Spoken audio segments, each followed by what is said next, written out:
Here. Mr. McClellan. Here. Please stand for the pledge. I pledge allegiance to the flag of the United States of America and to the republic for which it stands, one nation, under God, indivisible, with liberty and justice for all. Members have had the opportunity to look at previous board minutes. Ask for a motion to approve the board minutes from our previous meetings. So moved. Second. Darrow, Mr. Bush, can I have a roll call, please? Mr. Darrow. Yes. Mr. Bush. Yes. Mr. Newmoff. Yes. Ms. Kalinowski. Yes. President McClellan. Yes. All right. Yep. Slow to move here.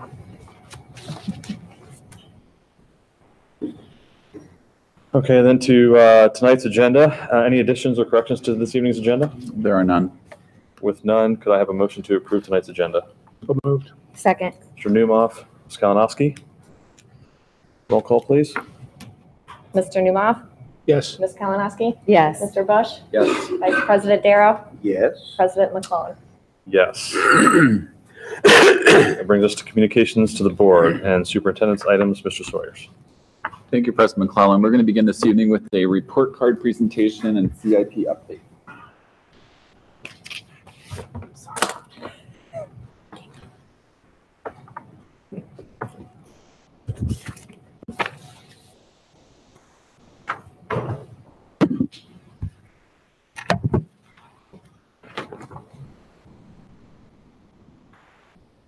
So as the Board of Education knows, on Friday, September 14th, the Ohio Department of Education, actually Thursday the 14th, Ohio Department of Education released the local report card results for 2018 across the state of Ohio.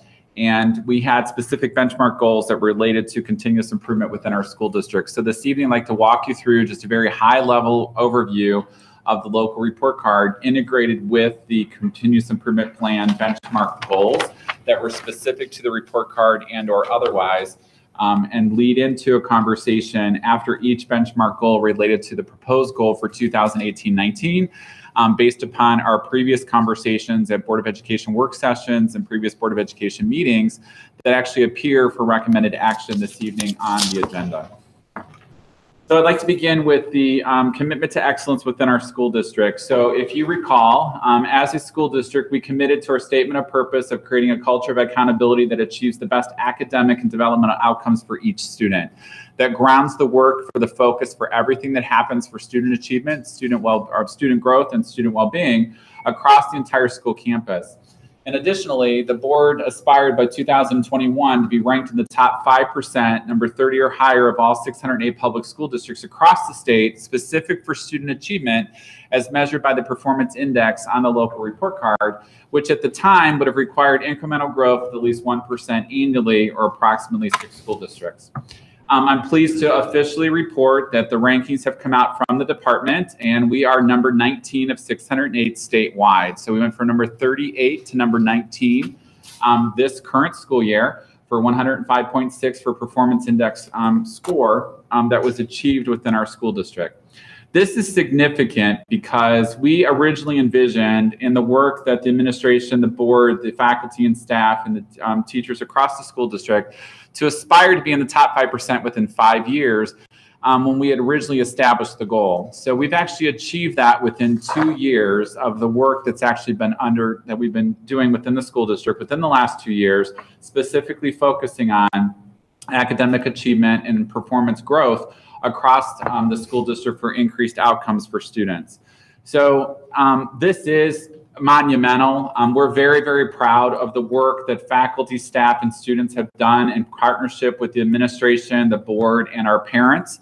It is a team effort. It takes everyone to help student achievement grow annually to increase the academic outcomes of what we would expect. And although this is an extreme celebration and we do need to pause to celebrate the fact that we actually are number 19 now instead of number 38 statewide, there's a lot of comparison information that we can learn from it. in the local report card, our overall achievement score was a letter grade of a B. So although overall our school district received an A, and I'll talk about that in a second, our achievement score for the school district is a B as in boy. So we've received 88% for 105.6 and 120 points in the calculations for how students actually score on individual tests that are required in grades 3 through high school for end of course exams. Additionally, there's indicators specifically that are required within the state for the 24 indicators that illustrate what academic achievement looks like in grades 3 through the high school. The green check marks indicate that we received credit. We had to be above the 80th percentile in a specific tested area for all students testing in that area to receive credit within the state for that percentile benchmark for the indicator from the state. There's 2 areas out of 22 out of the 24, 7th grade mathematics and high school geometry that fell short of the 80th percent threshold that was required. So although there's been significant improvement year over year in relationship to Algebra 1 and geometry scores to date in the last 2 years of the school district, there's still work yet to be done. So we have to own the reality of the data and understand what we have to do to continue to move student achievement forward. And you'll hear me talk about in just a couple minutes why we believe that is absolutely achievable within the school district. The gifted indicator overall, we're extremely proud of for the work that happens in gifted education across the board. We received the highest score possible for an A letter grade. The value added or the gifted indicator was specifically met. The performance index score for gifted students was 120.169. And received 86 overall points for the total enrollment within the school district. So clearly, our students that are identified gifted are doing extremely well because they are significantly above the expected level of growth. You'll remember that expected level of growth within the value-added progress metric within the state is a C. So a year's worth of growth is a C in the report card rankings. So achievement overall, there's really a story to be told in the last 3 years. So in 2015-16, we were number 64th in the state with a 97.8 for total performance index score on the assessments at the straight up student achievement. This year, we're number 19 for 105.6. The district's made a gain of 7.8 points and since the 2015-16 school year. Again, it's the concerted effort across the school district for a two-pronged approach in moving the PI. We have targeted intervention to decrease the number of students that are scoring at the lowest level, but at the same time, providing enrichment opportunities for students that are exceeding at the highest levels. So it's balancing both ends of the spectrum and what's required to help every student move forward and demonstrate higher levels of academic outcome annually compared to what they did in the previous year. When you look at comparison data, this is the achievement levels of the top 25 school districts across the state. We're number 19 in the yellow. But you can see 2 things in the chart. So the red school districts are actually part of a similar school district cohort. We are assigned to be compared against 20 school districts in the state of Ohio as part of similar district data. So the schools that are in red are part of our similar district data. The schools that are in black are currently not part of our similar district data. When you look at the highest level of performance that was demonstrated across the state, Solon is number 1 with 111.783 of 120 possible points in the performance index for the student performance on the individualized assessments. And again, scoring limited and basic, or limited basic proficient, accelerated and advanced or advanced plus for the bonus points if you actually exceed the standards by testing on a grade level. So when you look at this, it's important to understand the growth for PI change over 2 years. So we've pulled the top 25 to illustrate that. And our growth over the last 2 years is 7.811 points in the performance index, which is the highest of the top 25 schools in the state of Ohio. Moving the PI number is not an easy task to do. And you've heard me tell you, and I will repeat it now, and you'll hear me say it again before I'm done, the higher we climb, the harder it gets. When you look at these performance index scores of the highest achieving school districts in the state, we have work yet to do, but I absolutely positively believe it's possible and achievable that we can continue to focus and increase academic outcomes across our entire school district. We have an incredible faculty and staff, wonderful administrators, committed parents, and great students.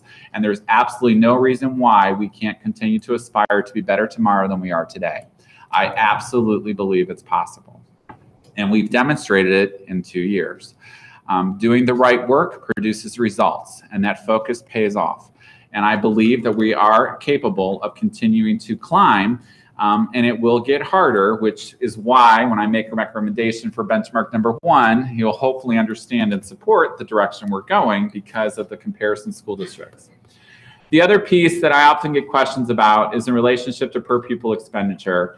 And the more money you spend, the higher the results you get. And I put the per pupil expenditures on here for the top 25 to illustrate the point that we spend the average when it comes to similar school districts. We actually spend less than our similar school districts. So when you actually see all 20 schools, if all 20 were in red, you would see that the average spend for similar school districts is about $11,600 per pupil per year.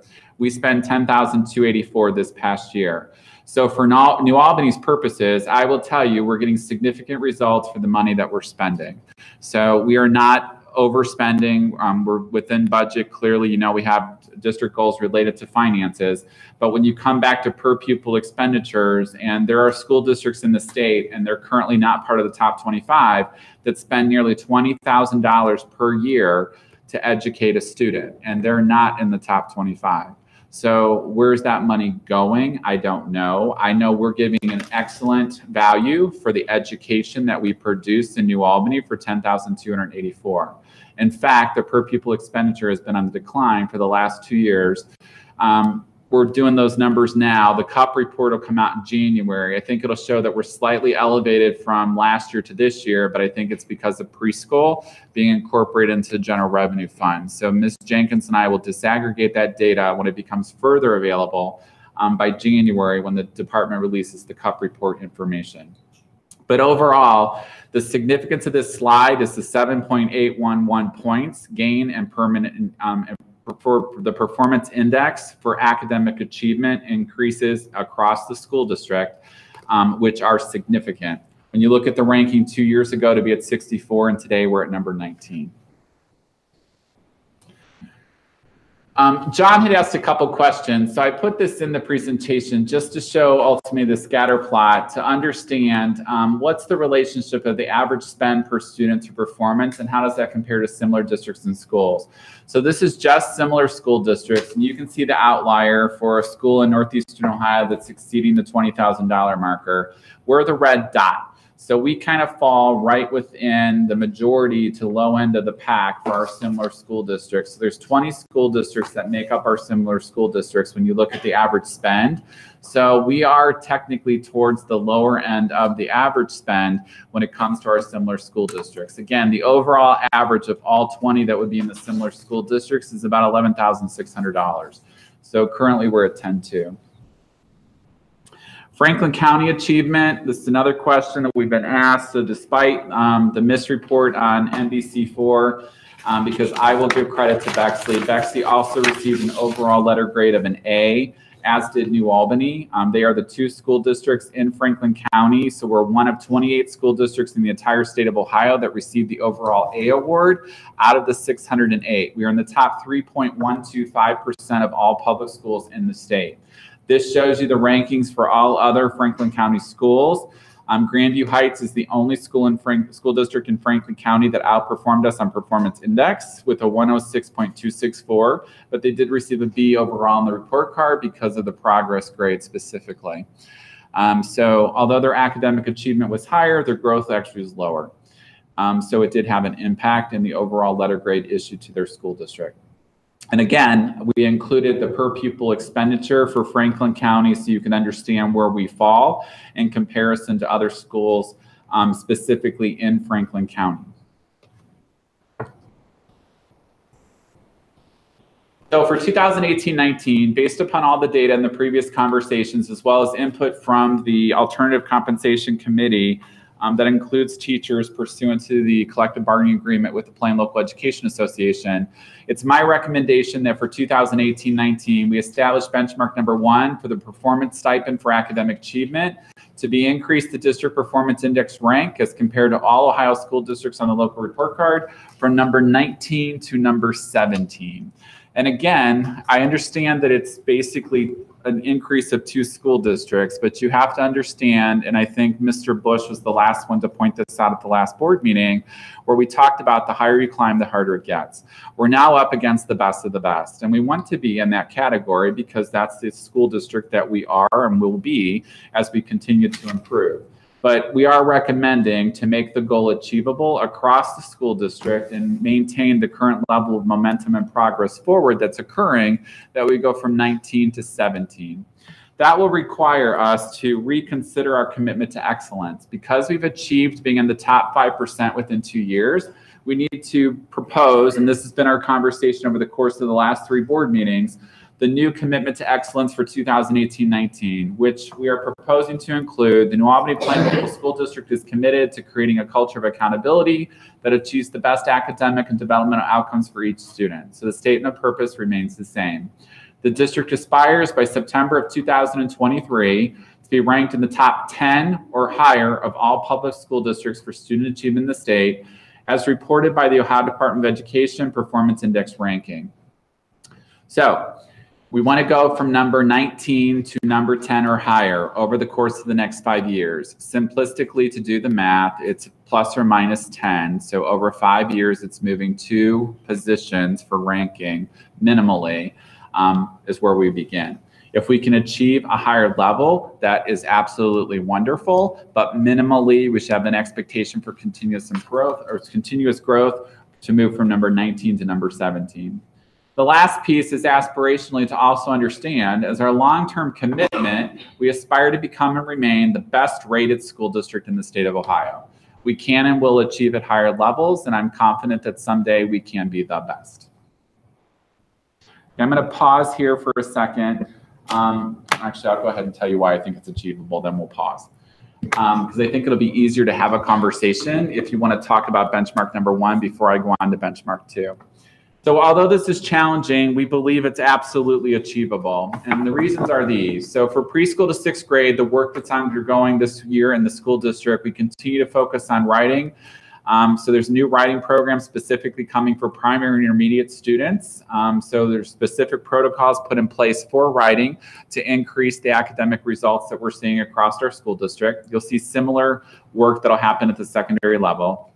The Bridges in Mathematics program that we adopted last year will continue implementation for preschool through 6th grade. And some 6th graders will also have access to the new college preparatory mathematics program that you'll see me talk about with the secondary side. We've increased access to technology, including the No One-to-One iPad initiative at the intermediate school. We have new software that we're implementing for math and English language arts support at the primary and intermediate schools.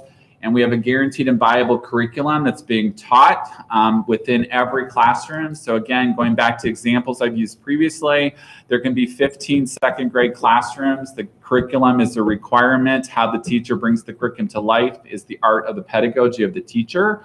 But what he or she is teaching is the non-negotiable. So that's the guaranteed and viable curriculum that's implemented regardless of the classroom teacher with whom you sit in front of. The data analysis and continuous improvement plans go back to performance matters and how we're specifically using the data warehouse to impact daily instruction for kids across the school district. At the secondary level for middle school and high school, there's new academic and intervention labs that are being put in place for English language arts and mathematics. We have targeted interventions and supports for students with special needs based upon identified areas within the testing environment from last year's data. The new math programs being implemented in grades 6 through 12 for Algebra 1 geometry. So there's pre-algebra A, pre-algebra B, Algebra 1 geometry, and statistics at the high school. Is also piloting the CPM program this year. Noble Academy was introduced. You heard about this past summer, but we're now doing Noble Academy as for at-risk students that have been identified for an alternate learning environment necessary to meet their individual needs at the secondary level. And again, the guaranteed and viable curriculum with common formative and summative assessments, as well as the data analysis. So that is benchmark number 1 for middle school and high school and elementary. So before I go on, just because I think it'll be simpler, does anyone have any comments about going from number 19 to number 17 in the specific recommendation? Would you like to give any input or feedback to that, or do you want to do everything at the end? Just a really quick question. So this this topic is on the agenda twice. For discussion. Yeah, so I'm trying to figure out where we should be Yeah. What do you making want our. to do, Mr. President? Well, let's kill 2 birds with 1 stone. How about that? Let's just do it all now. Because you technically have to have some form of discussion to take it to vote. So. And we can do that. I mean, our discussion item can just be blown over. I mean, let's talk about it right now. I think it'd be easier to do in this sequence. But I think before we do that, though, I think we need to take, and I know we're going to do something on Friday at the football game, but I do think we should probably take one more opportunity to congratulate you and everybody here and all of the teachers and all the students and everybody in the community for their support for the success that we've made. We need to take a lot of pride in this accomplishment. I mean, to jump 45 spots in 2 years is a remarkable achievement. Remarkable. And, I'm reiterating some of the things that you've said already, but to do it while being so fiscally responsible is fantastic. And the reason that's happened, and I think, Phil likes to talk about this a lot, and so I'm not going to steal his thunder because he'll probably say it again anyway, but it is our statement of purpose. We all in this room and in the community are marching to the same beat, and that beat is the New Albany Plain Local School District is committed to creating a culture of accountability that achieves the best academic and developmental outcomes for each student. And so I think we need to stop and one more time to say thank you and congratulations to everybody here for all the work that you put in. We've done this by focusing on the things that matters. I mean, this did not happen by chance. And I think it's because we have a great leadership team. We have great teachers. We've got great kids. We've got a great community. And when you think about that, really, this shouldn't be that surprising because this is what New Albany does, right? I mean, I see Mr. Moore sitting here with the Community Foundation. We do live in the best suburb in America. I think that's what everybody likes to say, right? And that didn't happen by accident either. There's thoughtful planning, and there was a roadmap that was set to achieve that. And the city, just like the school district, is at the point of we're celebrating it. We're celebrating the fact that the community is the best. We're celebrating the fact that we're number 19 at the moment, but we're not going to sit back because now's not the time to rest on our laurels. And so I'm just really excited about where we're at. I'm excited about having this discussion about where we're going. And I want to give everybody else a chance to say some things too, but I'll leave it at that 30,000 foot view and let my fellow board members talk more. Before we move on to others, you said we should celebrate, and I made a comment a couple of years ago that I'd stand up and celebrate, but you think we all ought to and give our comrades, I'm happy to do our that. folks, a round of applause for the achievement? Are you able to stand? 2 shoes on, I'm good. Okay, good. Okay. Congratulations. Thank you.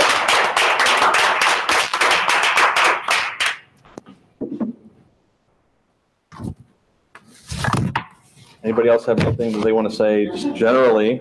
I know you all have things on your mind, so I didn't want to take all the time. Don't be shy. I'll just say thank you again. I said a few board meetings every time this comes up. I'm just going to say thank you. And it's been a collective effort of the community, the teachers, the educators, the janitors. I mean, we talk about it top to bottom, and it's been really fantastic to see everybody pull together, work together, whether it's on economic matters or education matters. And I'm just really proud of the work that has gone on in the community. And I think we're going to have more discussion about where we go from here, but we're talking about the best academic developmental outcomes, so it shouldn't be a surprise that we aspire to be the best ranked district in the state. And so I really love not going to get any arguments from me on trying to aspire to achieve more. And again, I just would say thank you to everybody out there who has put all the effort into this from the top to bottom of the organization. And again, at the same time, I joked when I saw the banner. I said, "That's not a mission accomplished banner. You know, we got work to do and places to go." And I know that this district can continue to stand out. So again, one last time, it won't be the last time. Thank you, everybody, for all the efforts put in thus far. You know, you referred to the team as Team Fantastic, and I completely agree with you. I feel like Team Awesome. Team Awesome. Yeah. Well, I'll call you Team Fantastic too. You know, I think I would echo what John said. There's no accident here. It's a relentless focus every day on each child, on data-driven decisions, on continuous improvement, and you just have this team that is full of brilliant people who are excited to come and do their best every day. And I feel like the culture has changed over the last couple of years, and there's an excitement and a momentum right now that you feel when you talk to students, parents, teachers, and going from 19 to 17, I feel confident this team has what it takes, and I'm just really grateful for all of you. So thank you so much. Once again, you guys didn't really leave me to say. So yeah, absolutely huge acknowledgement of great work, great team. So thankful to be in this district and alongside all of you. So thank you so much. I think one other thing that I would like to call out as we had the top 25 districts up there is we are actually, I think if I'm getting this right, because I have a lot of notes down here, K through 12 enrollment, we are the largest district in the top 20. So to think about that, not only is it great the accomplishment we've made, but you have to think about how consistent you have to be student to student to do that. I think that's pretty remarkable. So again, thank you so much. Well, as you might expect, I always do have something to say. Usually, I get to be the one that repeats the statement of purpose, and I have to say that I'm pretty excited about the fact that I don't have to be the one to repeat the statement of purpose. The fact that John said it and Michael continues to repeat it and puts it in our aspiration and drive for excellence. The fact that we keep repeating that. As a couple other folks have already said, the reason for our success is not accidental. And too often when folks look at results, it is far too easy to say, well, this is New Albany, you got a bunch of smart kids, you got a great facility or great facilities, of course you're going to have great results. But that's not how great results happen. Great results happen because there's clarity, because there's focus.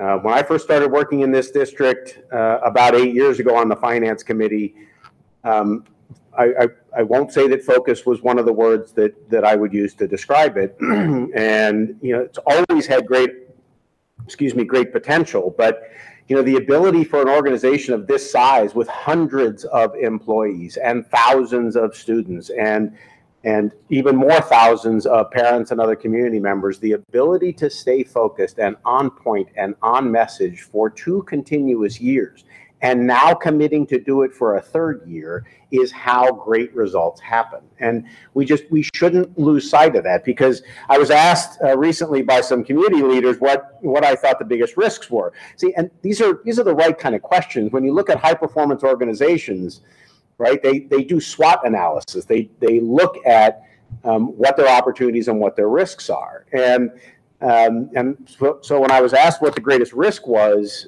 for the district going forward, my response was the greatest risk is being pushed off point, being dragged off point, using our success to say, well, gee, we can do all this. How about all this other stuff we can do? And if you really look hard at high-performing organizations, what you see consistently in the best organizations is that what they say no to is more frequent and of greater importance than the things they say yes to. because it leaves the organization really, really focused on the things that they've committed to accomplish and not on all this other stuff. It's easy to, to look at small constituencies for things that are important to them and think, well, gee, I have to do that. But every time you do that, you take yourself off point. You allow yourself to divert resources in ways that aren't really beneficial to everyone. So we're going to stay on point. And so, for your proposed benchmark to go from 19 to 17, it's the right direction.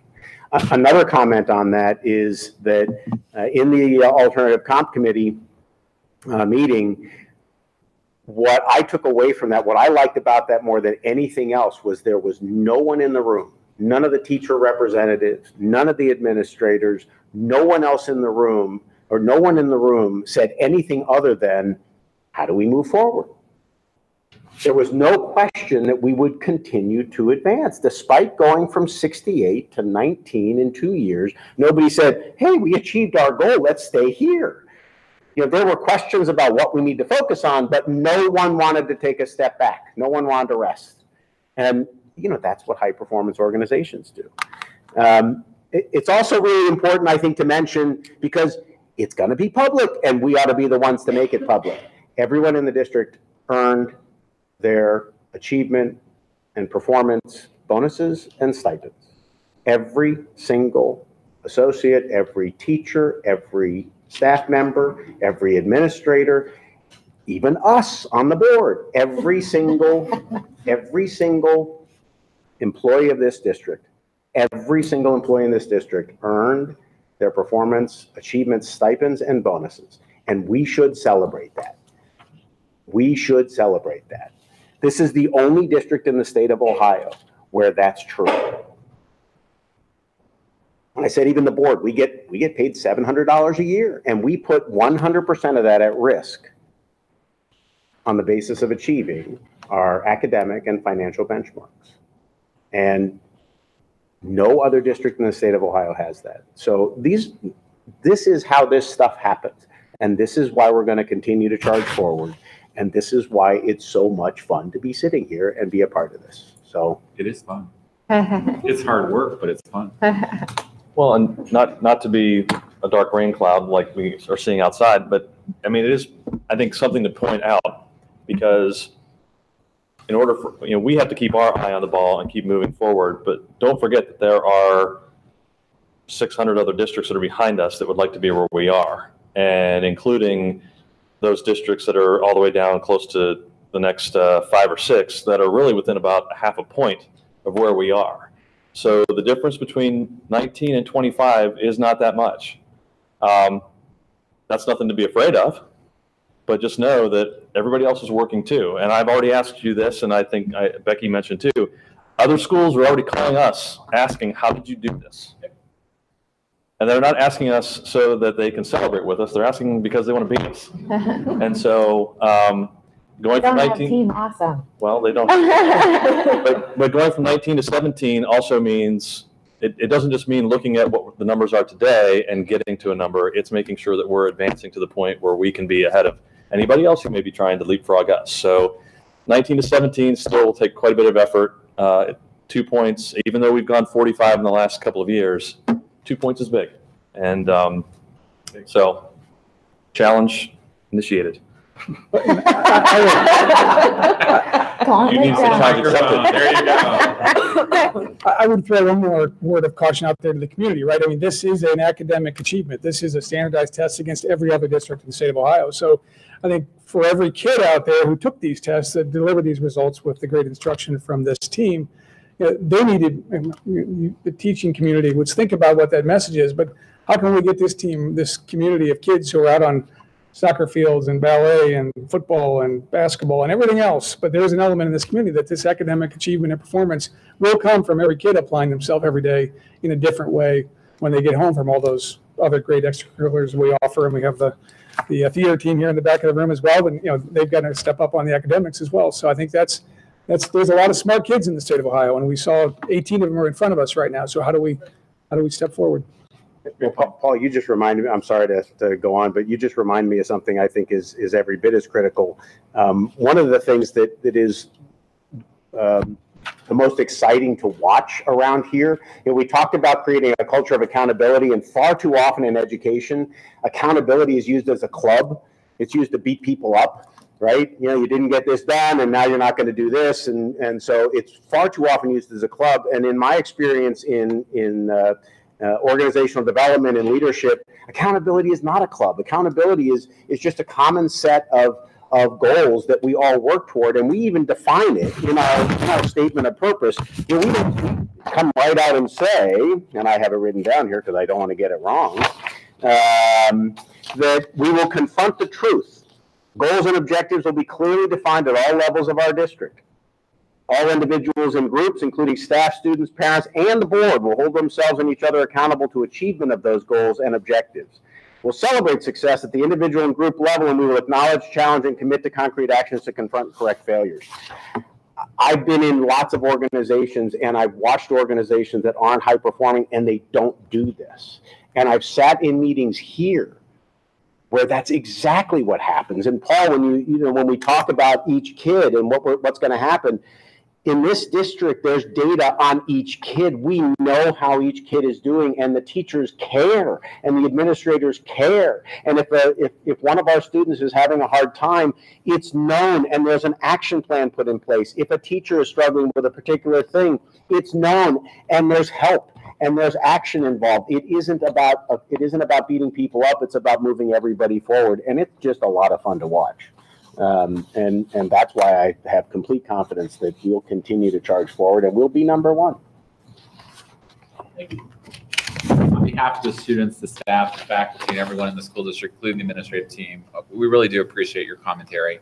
We know you represent the basically population at large as the elected officials, but I will tell you, we've got a lot of positive emails from parents within our school community, from the community at large, business persons, as well as recognition through the media. So clearly the work is paying off, but there's still more work to be done. And you'll see that as we move through the rest of the benchmarks.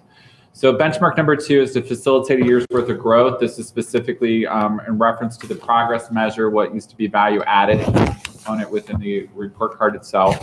On the district report card, technically in the system, a year's worth of growth. When you think about the traffic light, it's the caution signal, so it's really the yellow, it's the C. So a C on the average grade equates to a year's worth of growth in the current calculations within the system itself.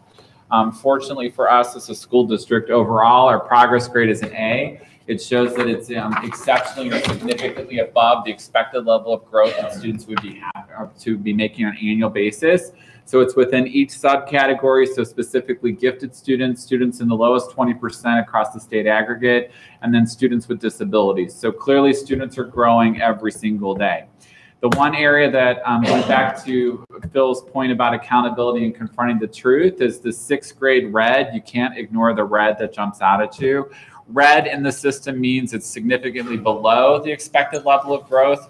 But the thing that you have to remember is that this is a 3-year average. So this year's 6th graders, last year's 6th graders, this year's 7th graders, actually, if you would not use the 3-year average, they would have been yellow. So they would have made the expected level of growth. However, there's still work to be done. And it's dominantly within writing. So that's where the writing focus is coming in place across the entire school district. When you go into specific subgroup data and look at specific subsets of subgroups in the data elements, there's work to be done in writing. Thus, the focus of specifically bringing in elements to support writing curriculum across the entire school campus. So the dominant work's happening at elementary this year, but there will be things that happen in secondary English language arts based upon the data elements that we've seen to also substantiate the fact that work needs to occur in writing as well. The largest gains in some of them across the school district were actually in ELA 1 at the high school. So you see there's solid green at the bottom.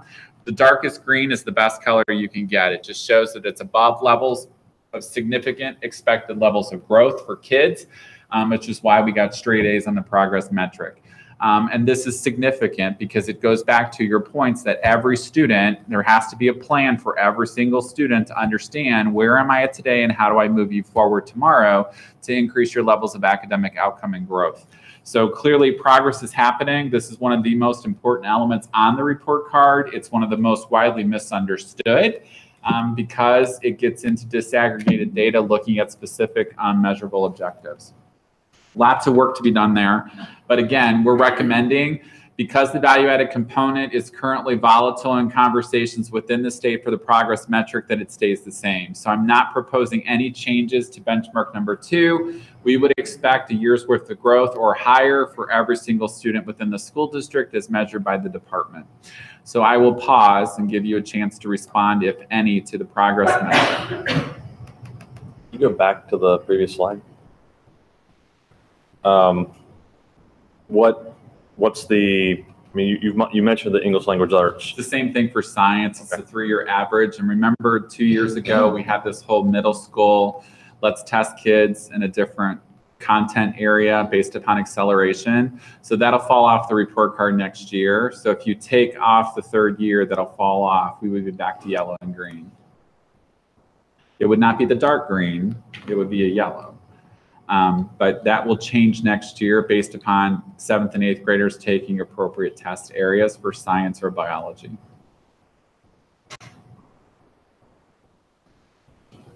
Any other questions about progress? This is significant because, again, it shows you every teacher's impact for individualized learning for kids. Regardless if I'm gifted, I'm socioeconomically challenged, I have a student with disability. And when you put them together as the sum of the whole and the pieces and parts, we're having a significant impact. This demonstrates what teachers do daily within the classroom.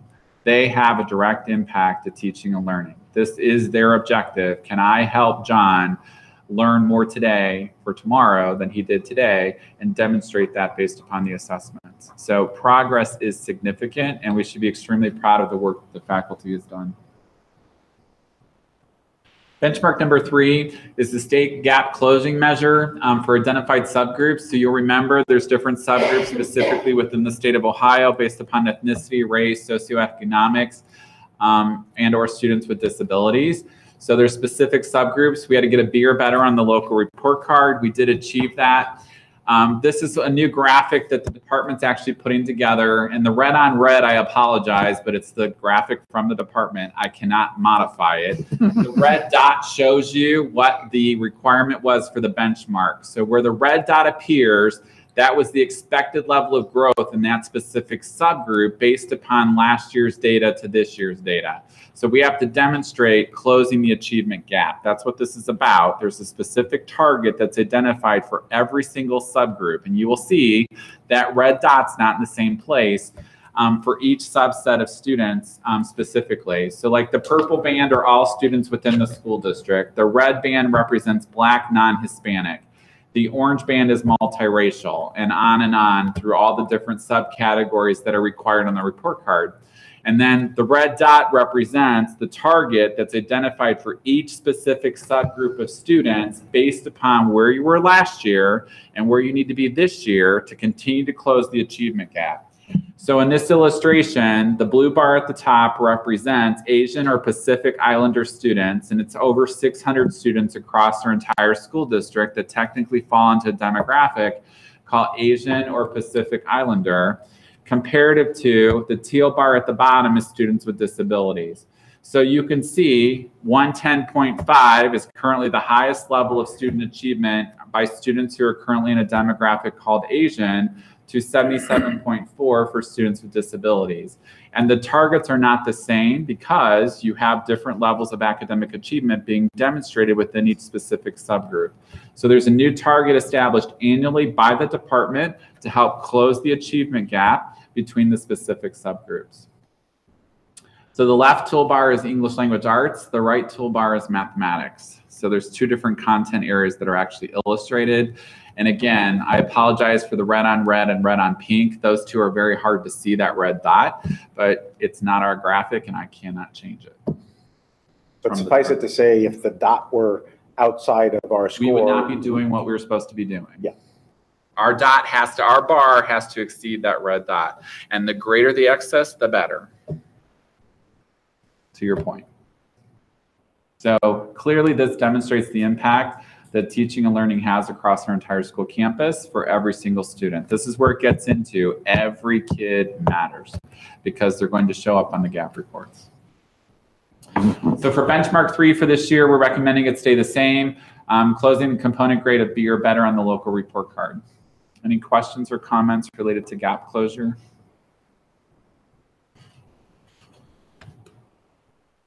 Benchmark number 4 is graduate students who are college and career ready. We had 2 specific goals. The first was the A on the report card, which we met. And the second was the class of 2018 will earn an ACT mean score that's 20% higher than state average. And I'm right now forecasting that that is not met, and I'll explain why in just a second. So the graduation rate, this graphic's from the department. It shows that we have 98.4, 98.1 for 4- and 5-year graduation. You remember that the cohort of how the actual graduation rate is determined is based upon the number of students that enter the high school in any given year. So the 4-year average for this was that if I entered in 2014, I had to graduate in 2017-18. So that's how, and I would tell you, there's probably not a school district in the state of Ohio that has 100% because someone gets moved, transferred, parent leaves, they move out of the school district. If they don't graduate 4 years later, they count against us. So that's just, there's the calculation of how it's occurring in graduation rate. So I don't know of any school district in the state that has 100% because I'm sure there's at least one kid in the high school that moves during the course of 4 years. So that's what changes this, because you would wonder, well, how does a place like New Albany not have 100% graduation? It's because that cohort's calculated from the first day of enrollment in August to 4 years later, the same number have to walk across the stage. Just how the calculation's done by the department. The second piece is prepared for success. So this is specifically looking at training and preparation for the technical fields as well as college preparatory. For continued success at the higher education piece. So we have a B as in boy, we have 86.9%. We received nearly 598.2, almost 600 points to the 688 points possible for the graduation cohort. And it shows ACT preparation, ACT remediation free, SAT, the honors diploma was significantly improved. Industry recognized credentials is always low for us. That's the Eastland Fairfield. We have typically 7 to 10 students over the course of 2 years that might choose to go to Eastland Fairfield Career Technical Education Center. At the end of their 2-year experience at Eastland, they can earn an industry-based credential for specific testing in a specific area or discipline for a career. We have a very, very small population, so we have almost no representation for that in the graphic.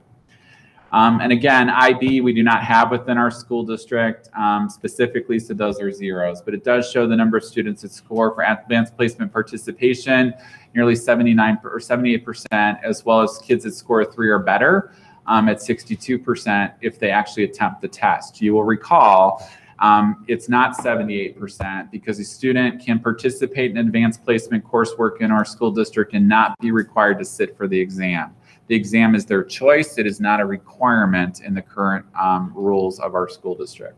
So we give access to the curriculum. It does not mean you have to choose to sit for the exam for college placement, but most of our kids do. So ACT, so we're predicting not met because the college readiness report has not been received. So it's currently delayed by ACT. We're expecting to see it in October, early October. So we don't control. Last year it came in September, but it's been delayed. The national average of the ACT composite is 21. The state average is currently 22 based upon all the resources that Mrs. Mamias and I can find, as well as Dr. Hamilton and Mr. Kramer. So everything that we have seen shows that the state average is 22. We believe that's what the college readiness report will say when it comes out officially in October. If it in fact is 22, 20% higher would mean we need a composite of 26.4. Our class of 17 composite was 25.2. Therefore, we would not be 20% higher than state average. So right now we're predicting, if in fact that is accurate when the report comes out, that we're at 25.2. Presuming that that is true and we needed a 26.4, the 20% higher than state average we not met. So we've talked about maintaining this for the 2018-19 school year, specifically as the goal in addition to the graduation rate, implementing specific things for improvement related to the ACT Academy, that is now a free online tool that parents and students have access to, that's been produced by the ACT to give simulated videos and questions related to actually understanding the strategy of taking the ACT, because the ACT as a criterion reference test is not just about content. There is a strategy to taking the ACT. So ACT has new resources that are now available to kids that we're going to roll out throughout parents and students at the high school to understand ACT Academy, that they can actually register for free online to take specific practice tests and or videos or questions to help them understand the makeup of the ACT. Our school counselors at the high school will sponsor a boot camp specifically for ACT. That will ultimately help kids understand the makeup as well as the strategy and content and the timing, because ACT is a time test. That time is also part of the structure, and helping kids understand how to maximize their time and use it wisely during the ACT. The tutoring sessions we do offer currently at the high school. There's a third-party company that has typically been used beyond the boot camp for the school counselors that comes in and actually offers tutoring specifically for students to understand the ACT. We've talked about expanding those opportunities and helping more people understand that they're widely available. And then the last piece is skill development, specifically in math, English, arts, and science. In specific areas based upon the report information that should come back for college readiness and what we can specifically do in identified areas. So if Paul needs targeted assistance in language arts, but Michael needs it in science and Debbie needs it in math, then we make sure that we connect those resources individually for that student to help them with the ACT. We did do a correlation based upon conversations that I've had with Mr. Newmoff, so I would just acknowledge it to let you know that it did occur in relationship to the Ohio State test for norm reference purposes versus the criterion reference test of the ACT, and looking at the comparison the best we can for predictability of if I scored limited, basic, proficient, accelerated, advanced, or advanced plus, what's the corollary to what my score would be on the ACT. And as you would expect, students that score proficient, accelerated, and advanced are in the 23 to 35, 36 range, depending on where you fall, in demonstration of the state test versus what's happening specifically in the ACT. So for the 2018-19 school year, I've already said it, I recommend they stay the same. We continue to earn an A letter grade for report card for graduation, and that we keep the 20% higher. And I added September, October, because I don't know if the college readiness report will continue to be delayed. So I don't know if this is a one-year anomaly by ACT or if this is going to be the new trend that the report's not coming out until October. I don't know that.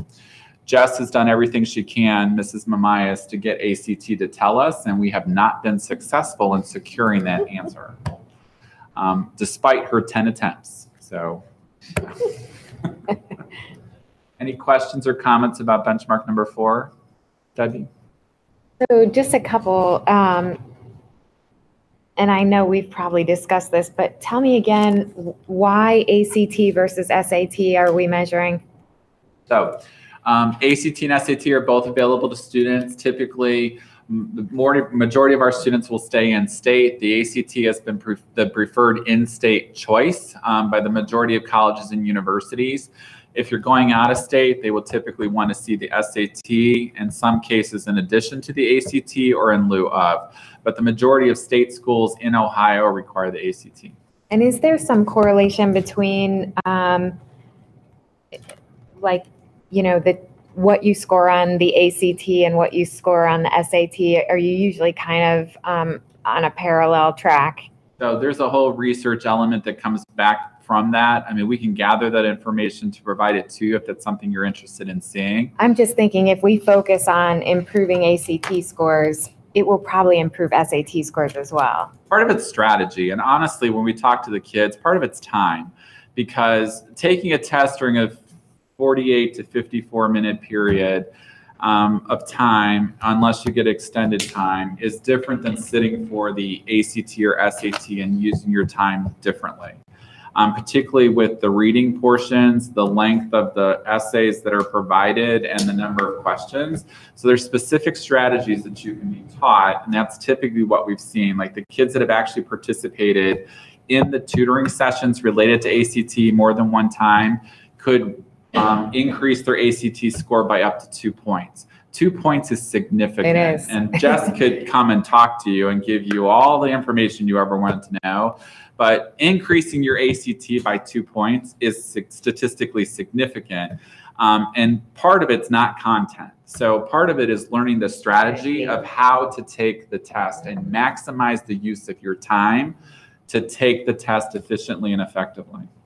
And do we know what some of our peer schools that we're chasing, what their average scores are? We can pull that. I don't want to quote it and misquote it. So it's a conversation we've had, but that's something that we could bring back and talk specifically about, or I can send to the board, much like I did with the other information Mr. Numoff and I were going back and forth on related to the state test. So we can pull it and share it with you. Okay, thank you.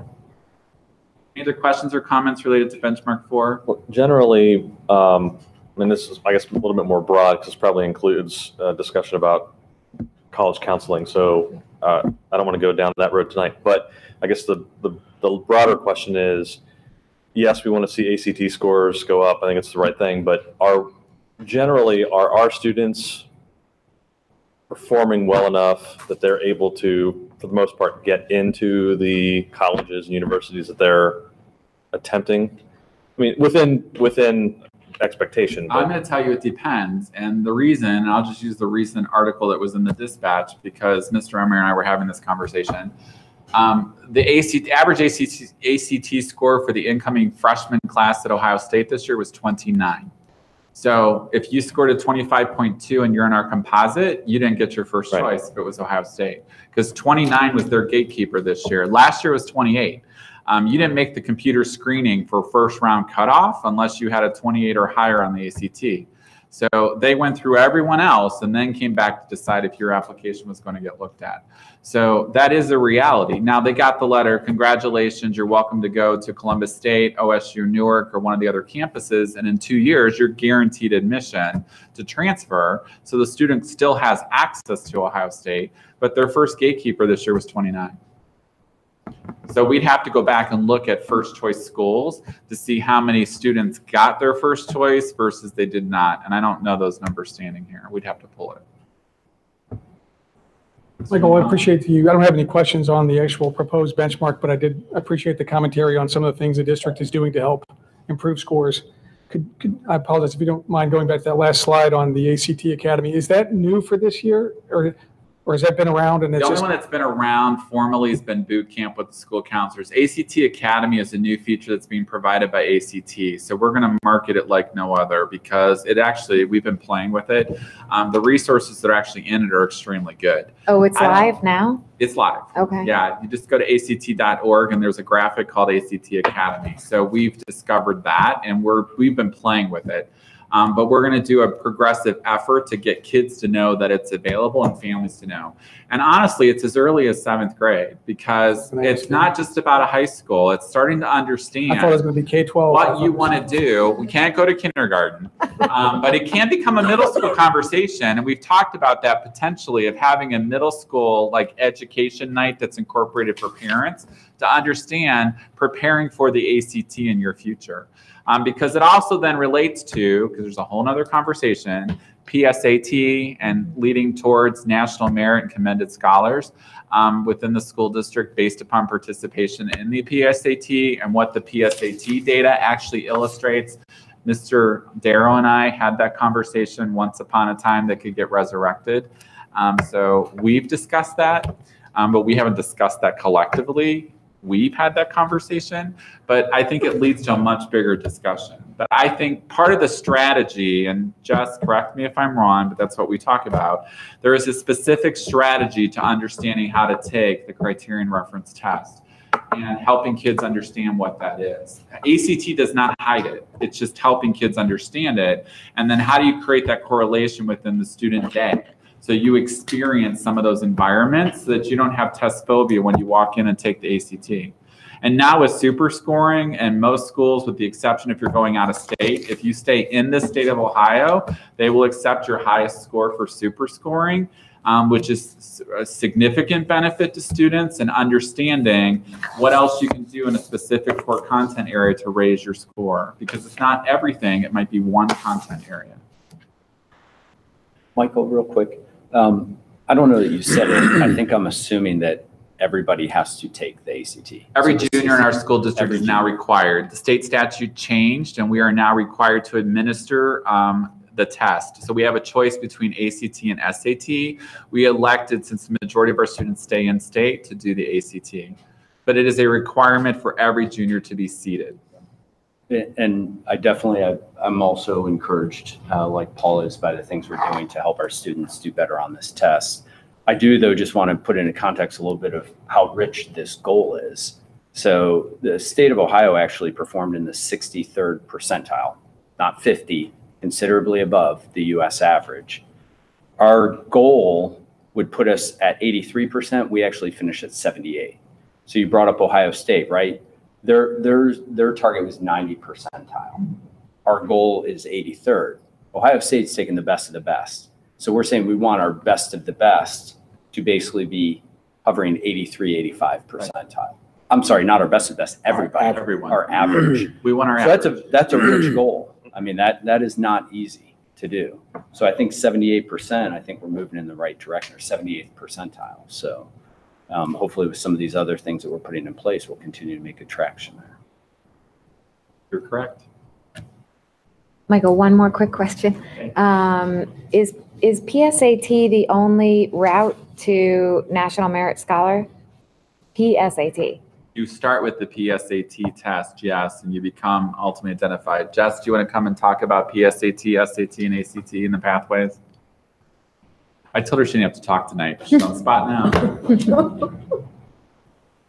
So PSAT is your only route to national merit. We give it to all sophomores and all juniors. We're giving it on October 24th, and freshmen will be taking the pre-ACT. So we want to try and give them exposure to both the practice of the ACT. So that's why we give freshmen the pre-ACT. It's set at the exact same format as the national ACT exam. It's just a little bit shorter, but it's a great practice test for them to understand that the time test. That is one of the biggest things that students will walk away, is that they didn't, the first time they sit and take it, is they couldn't finish it because it is less than a minute of question. And so it's a lot faster pace than what students are used to. Sophomores take the PSAT, but it's a practice for the practice test. It is not, it doesn't qualify them for national merit. The only time that you can qualify for national merit is through the junior year PSAT test. And so all juniors will be, when they sit for it, will become eligible, and then it starts cutting it off. The first the top 1 percentile will be semifinalists, and then there's another entire application process after that in order to get to the final tier. Commended or a finalist. Yes, you say, Yes, sorry. you say first year high school students take the PACT? Our freshmen are taking the pre-ACT. Okay. Can 7th and 8th graders play up and take that? The pre-ACT? Yes. I'd have to go back and check, but right now, we've only offered it to freshmen. I don't know if they have it normed for 7th and 8th graders. I'd have to check that. We can find out. Thank you, Jess. Thank you. Thank you. Benchmark 5, enhanced school culture and social emotional well-being. We met this. We administered a students' climate survey specifically last year. We are proposing that for this current school year that we are going to administer 3 student surveys. The first is a technology survey to students in grades 4 through 8. We'll start this end of the week into the first week of October based upon the building, but all students in grades 4 through 8 will take a tech survey that'll be administered through Hanover. The second survey will also be administered through Hanover. It's the social emotional learning survey that we talked about previously at a Board of Education meeting for grades 3 through 12.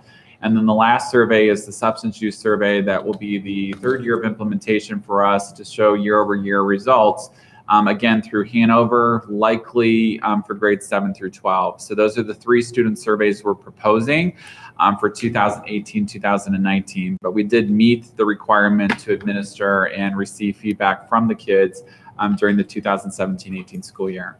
Any questions? We talked about this one at length at the last meeting, so I was just going to be very brief on these, if that's okay.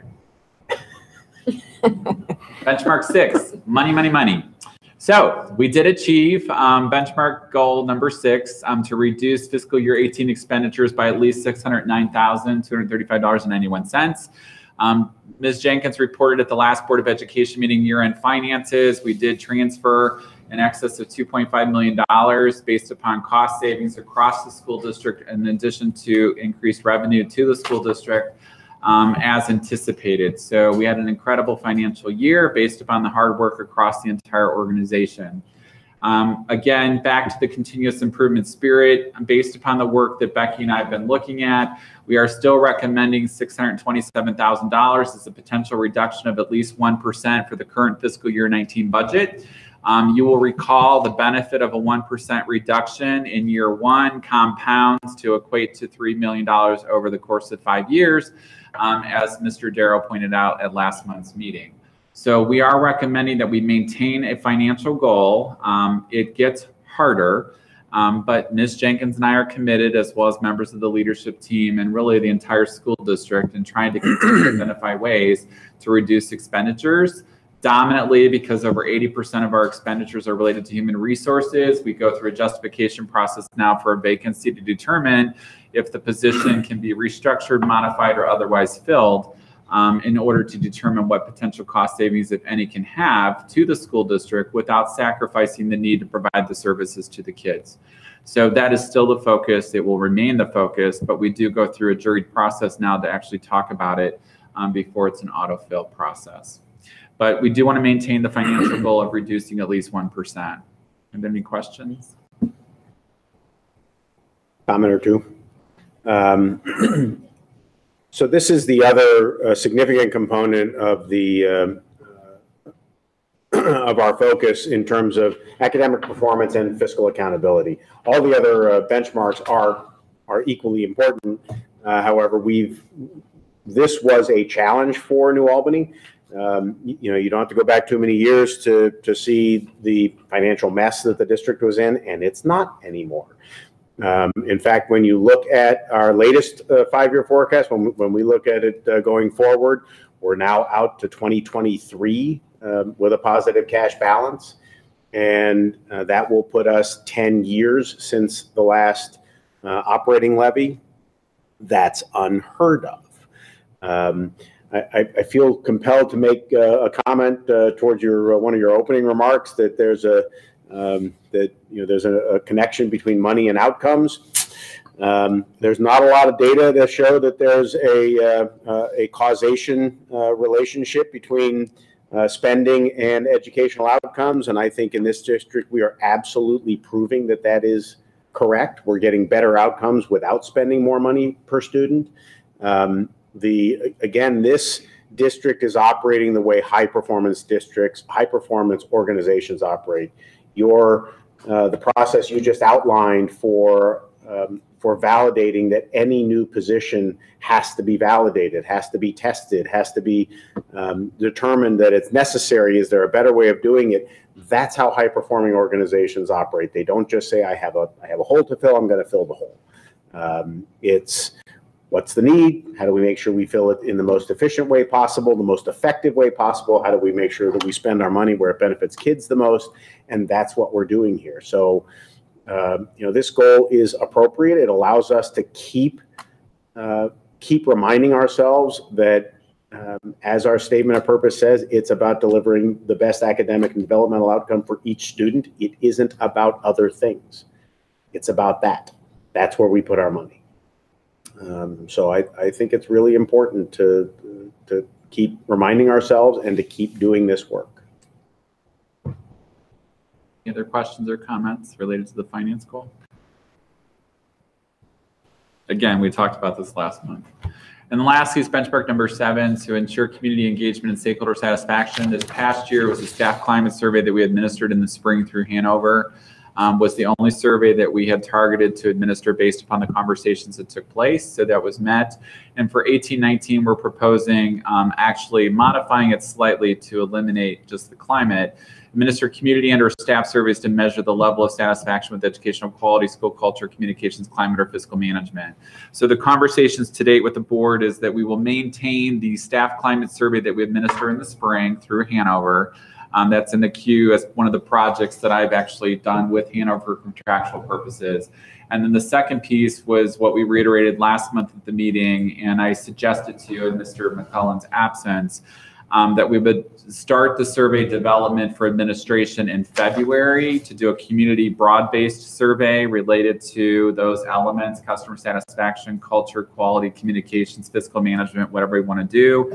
But that we would target administration of the survey in February, post-election fatigue, and give us developmental time. So I did introduce that at the last meeting, President McClellan, and I think the board was supportive of that generally in our conversation, that we would target administration sometime in early 2019, towards February. Any questions or comment about the 2 proposed surveys? One's community, one will be staff. Great. So overall, the district report card is an A. So we are one of 28 statewide. We're in the top 3.125% of all public schools in the state of Ohio. Again, it is a significant accomplishment. We're extremely proud of all the work that's happened across the entire organization to demonstrate that level of success. It did not, to everyone's points that you've made this evening, happen by happenstance. It was very, very hard work. We're very proud of it. It's the second highest level of student achievement in Franklin County. It does represent the greatest levels of increase, not only in Franklin County, but against the top similar school districts, the top 25, based upon the data I showed you this evening. So we're extremely proud of all the work that happened. This is the composite report card that you see on the department's website. I went through the individual elements, so I'm not going to do that again, but this is the new picture of the new report card. It got a facelift. From the department, and honestly, several of the tools that are now available on the report card site are actually much improved. So we've been pleasantly surprised by some of the stuff that we now have access to. New Albany Early Learning Center, again, earned an A. All of our buildings, and I'll just say that up front, did receive an A on the overall letter grade for the report card. The ELC is slightly different just based upon the achievement data. We look at a lot of elements, including BAS data, that's different than what's reported on the report card overall, but the Early Learning Center joins the other schools in representation of the A on the local report card. So at the primary school, again, an A overall letter grade. You can see the individual letter grades by the building. Gap closure was an A. Improving at-risk K through 3 readers was a B. At the primary school specifically, I can tell you just for a couple data highlights, while we want to raise the B from an A for this year's K through 3 literacy, it's also important to note that no Franklin County elementary school district earned higher than a B on the measure. So we joined all the other school districts in Franklin County in understanding that. The state changes the target annually, and the latest change resulted in a 2% of Ohio elementary schools earning an A. So this is a moving target. It's probably one of the most controversial indicators on the report card. It's probably the #1 thing that people talk about in relationship to the indicators that everybody wants changed on the report card, just because it is a moving target and it's very difficult to understand how it actually does get computed. But the primary school, and you'll see the intermediate school, did earn the A in the overall category, and that's 7%. Only 7% of elementary schools across the state of Ohio actually earned an overall letter grade when you look at the elementary schools statewide. And there are thousands of them, and less than 7% actually got the A. At the intermediate school, also earned an A. So you can see an A in achievement, A in progress, A in gap closure. It's significantly different. You will recall that we had said through all the research that was done that redistricting the school district for reconfiguration purposes and talking about increasing the academic instructional day and the focus on ELA and mathematics and increasing instructional time for kids at the elementary level should demonstrate increased academic achievement levels, and we do in fact believe that did happen. The intermediate school for the A overall, again, less than 1% of all elementary schools in the state of Ohio earned an overall letter grade of an A. So we're very, very proud of the work that the intermediate school has done holistically for what happened through the reconfiguration process. So the value-added measure, again, learning the A was, again, 1% of the elementary schools in the state of Ohio also earned that, which, again, goes back to my previous comments about the impact that each classroom teacher has in demonstrating growth for kids year over year. Middle school has the highest scores in Franklin County. So from where we were 2 years ago to where we are today, it is significant. Mrs. LePeau, Dr. Peterson, and the entire middle school staff have done an incredible job of creating a focus and talking about academic achievement and daily instruction for what's happening in that building. It's hard work. Donna is relentless. So she is the data guru with Dr. Peterson over there. But actually, it's to be commended because they do have the highest scores in Franklin County, and we could not say that 2 years ago. So from where we were to where we are, it is a celebration. They met. It is. It is absolutely That's significant, awesome. and we should not say that it's not. It is. Donna was very proud to stand in front of her staff and congratulate them and commend them for all the hard work and to show that that hard work pays off and produces higher levels of academic outcomes for kids. And it's measured, and here it is. So when you do the work, you get the results. So congratulations. Congratulations. Awesome. New Albany High School also showed increases in academic achievement in core content areas based upon the measurements of the report card. The progress metric clearly is the A, again, extremely valuable because it shows the year-over-year progress for students and growth. Gap closure was demotioned this year, and again, we've talked about this at a previous Board of Education meeting and what the impact was for testing specifically in a subgroup for students with disabilities. So although they earned an A, it's demoted to a B based upon overall students with disabilities gap closure requirements for what the new calculations are and the new gap closing measure. So that's one of the areas when we go back to owning the results, there's work to be done. It's been disaggregated and there's plans being put in place for continuous improvement to talk about that specifically at New Albany High School.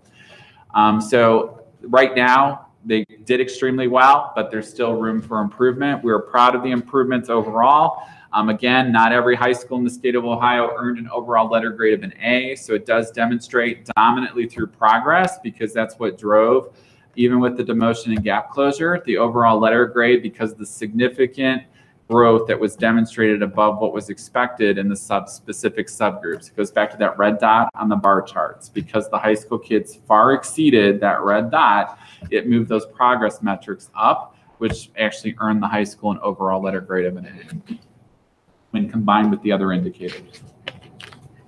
So our focus will continue. All employees will be accountable for implementing research-based practices, including rigorous and aligned curriculum, common assessments, focused instruction, and data-driven decisions to achieve the best academic developmental outcomes for every student within a fiscally sustainable budget.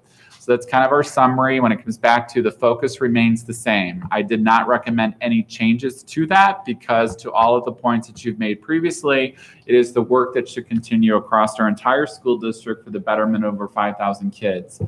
This is the picture that basically creates that summary of words into the picture. The center of the bullseye for the learning target remains student achievement, student growth, and student well-being. That is the why of our school district. The how are through the domains of curriculum, assessment, instruction, and social emotional learning with the what questions that we surround ourselves every single day. But the center of our why, the purpose of why we come to this organization every single day remains the same.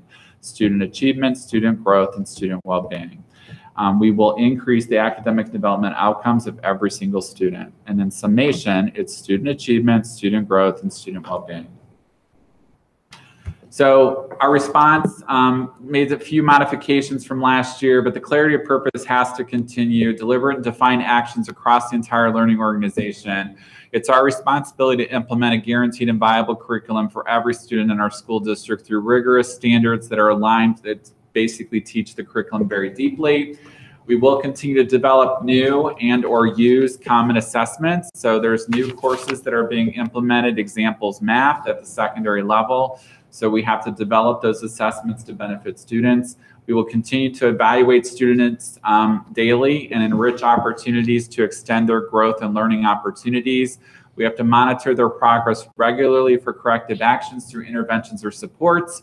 There's a requirement for ongoing classroom walkthroughs through the administrative team to provide feedback in real time to teachers.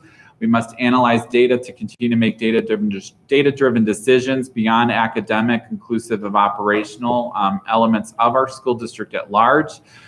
We are implementing and will continue to integrate the R Factor. Tomorrow night is our first parent opportunity for R Factor 101. It's the broad-based understanding of the R Factor that we will implement with Scott Daly. So he is here tomorrow evening in the school district at the intermediate school.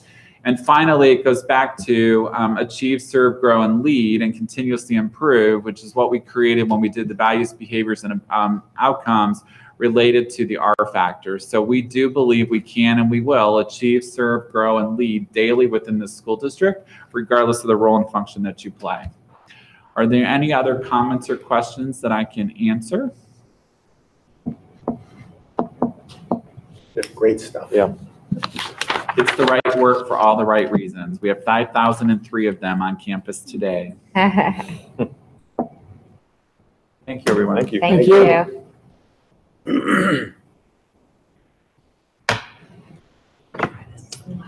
Next, we have an update from PLE.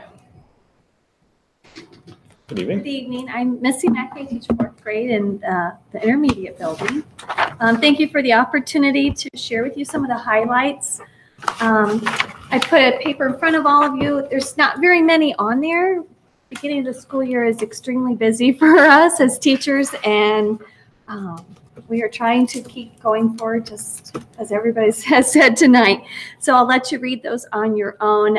But I know as a teacher, I do appreciate the clarity and the focus, and it's not a new flavor every year, and we have to reinvent the wheel. So I do appreciate that as a teacher. Thank you. Thank you. Thank you.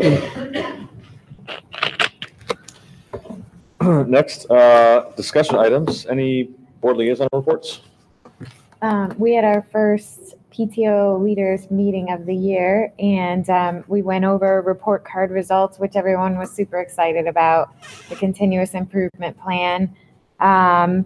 We had an update from Sarah Underhill on our wellness initiative. And one thing that keeps coming up from the group is interest in school uniforms. So we may want to incorporate that topic in our survey. We did not initiate that. That was initiated by parents, Yes. not us. Just to be clear, not us. Four uniforms? We got 2 votes right there. The PTO moms were all over the place. Yes. That's it. Mr. Sawyers and I have had a couple of meetings last couple of weeks with folks from the city and with NACO about some of just development that's going to be going, they're still working on. Most of it, of course, related to the business park. But one thing that was just of interest as we look into the future and think about things like enrollment, because you said we're over 5,000 now. The apartments at Market in Maine, they're starting to lease those. And I think, what did they say? A lot of what's been leased so far are the 1-bedroom units, but there are some of the 2 and 3 bedrooms. But so far, I think only 2 students that have. Out of like 50, right? 50 units. There's 58 units, I think, that are leased. So a little over half, or just less than half of the units, and 2 students. So That's good. yeah. So just something of interest, and then. The brief discussion about that item that keeps coming up every so often, which is win-win, which we're at no point to really discuss anything further, and I don't think Columbus is either. But just for people who may still think that that's something that's out there, it's out there, but it's not something that's on our radar to do anything with right now. So, anything else from those meetings? Okay.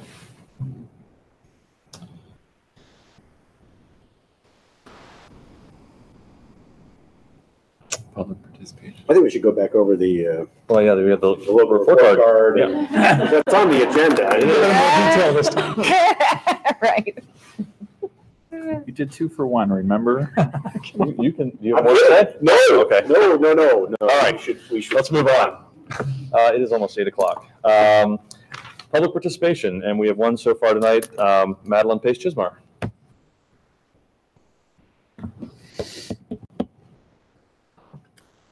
Well, good evening. My name is Madeline Pace-Chismar, and I'm the president of the New Albany High School's Lesbian Society. And here with me is one of my vice presidents, Mackenzie Joseph, and one of my advisors, Andrew Schaefer. The last time we were here to invite you all to our successful running of Shakespeare 2 Gentlemen of Verona. And so I'd like to take a quick second now to hand out season cards for our coming 2018-2019 season. And currently we are working on Footloose, the musical. So more information on that. But as a refresher, our Thespian Troupe 6596 is dedicated to recognizing and honoring student theatrical achievements, as well as encouraging growth and mastering theater skills. However, most importantly, our troupe holds advocacy for the arts as a core value. Our theater department cannot stress enough the importance of arts education. For the arts to develop critical thinking skills, adaptability, being able to just think creatively and collaborate and communicate with others. And as students of New Albany High School, we cannot be more appreciative to the opportunities for art education we have received, and also just the academic opportunities, and cannot be more proud of after listening to all of our improvements as well. However, as we start the 2018-2019 school year, we do have sort of concerns on whether there's been discussion or any thoughts or ideas about improving arts education, not only just test scores and rankings, but also just arts education in general. That is very important in not only just having a time of day to express ourselves, but also in developing skills for the future. Many of the skills I've developed in arts education has helped me in getting a job or being able to work in groups in school, and I know will help me in later, not only in college, but in an adult career. So just wondering certain aspects of what the continuous improvement plan may have that was not mentioned in helping arts education. So thank you. Thank you. Thank you.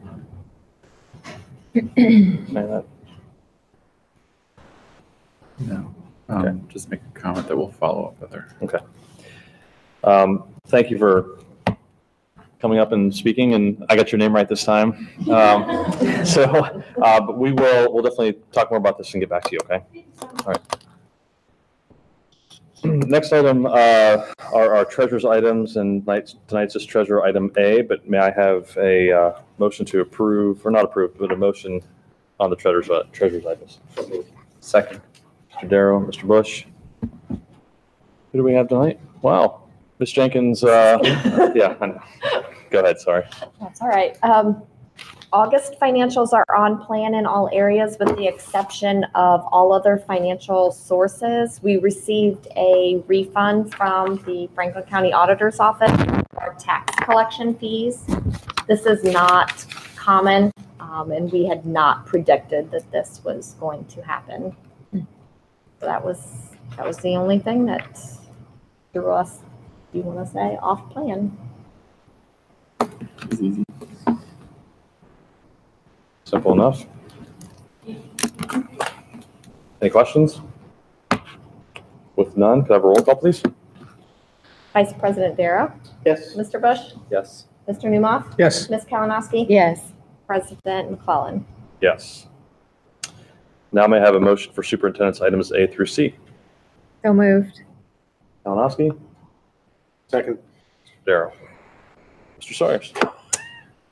Thank you, President McClellan. Board of Education members, letter A this evening for personnel includes standard employee-related action items that are pursuant to terms and conditions of employment outlined in the negotiated agreements and/or standard hiring practices that occur within the school district. Letter B this evening for general business, in addition to the field trip for out-of-country student opportunity to actually do a tour of Italy, in 2019 that's recommended is the continuous improvement plan in its current draft format that was distributed this evening and reviewed in the slide presentation for 2018-19. And letter C this evening includes donations. As always, we are very, very grateful to the persons that support our school district through their philanthropy and or service of time. So we have many, many volunteers, but in this case, the donations that are received are specific for projects that occur throughout the school district and or to support student extended learning opportunities as illustrated on tonight's donations. Happy to answer any questions you may have. Any questions? And just to clarify, we're voting on the continuous improvement plan. Okay.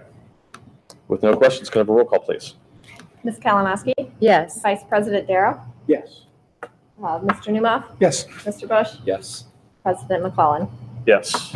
That brings us to a second opportunity for public participation. And with none, I would entertain a motion to adjourn. So moved. Second.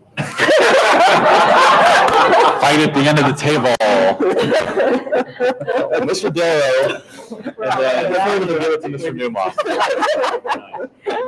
Roll call, please. Debbie tried. I heard Paul first. Vice President Darrow, Yes. Mr. Newmoff, Yes. Ms. Kalinowski. Yes. Mr. Bush, Yes. President McClellan. Yes. Good evening. We are adjourned.